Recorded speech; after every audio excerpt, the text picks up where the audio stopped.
સૌથી first behind curtain, પડદાની પાછળ શું છે ચેક કરવું પડે. એટલે શું?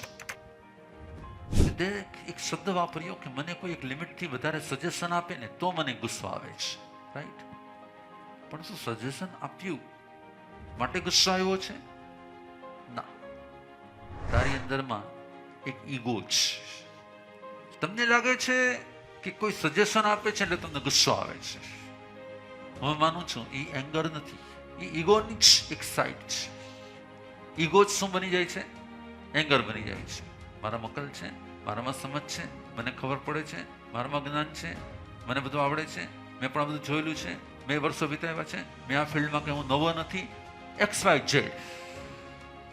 રાઈટ? તો સૌથી પહેલા એટેક કોના પર કરવાનો? ઈગો. શેના પર કરવાનો? એંગર ઉપર એટેક કરવાનો કે ઈગો ઉપર એટેક કરવાનો? ઈગો. હંમેશા યાદ રાખજો, ફ્રૂટ ઉપર એટેક કરવાથી નો બેનિફિટ, રૂટ્સ ઉપર એટેક કરવાથી બેનિફિટ થાય છે. આનું રૂટ શું છે? ઈગો. આનું ફ્રૂટ શું છે? એંગર. તમે ઝાડ ઉપરથી 2, 4, 5, 7, 10 ફ્રૂટ્સ ઓછા કરી નાખશો એટલા માત્રથી કાંઈ ઝેરી ફળ બંધ થઈ જશે? નહીં થાય.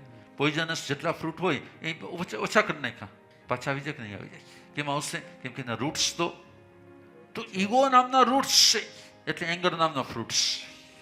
ઈગો નામના રૂટ્સ ન હોય તો એંગર નામનો ફ્રૂટ્સ ક્યારેય હોઈ ન શકે. તો હવે મારે સૌથી વધારે એટેક કોના ઉપર કરવાનો?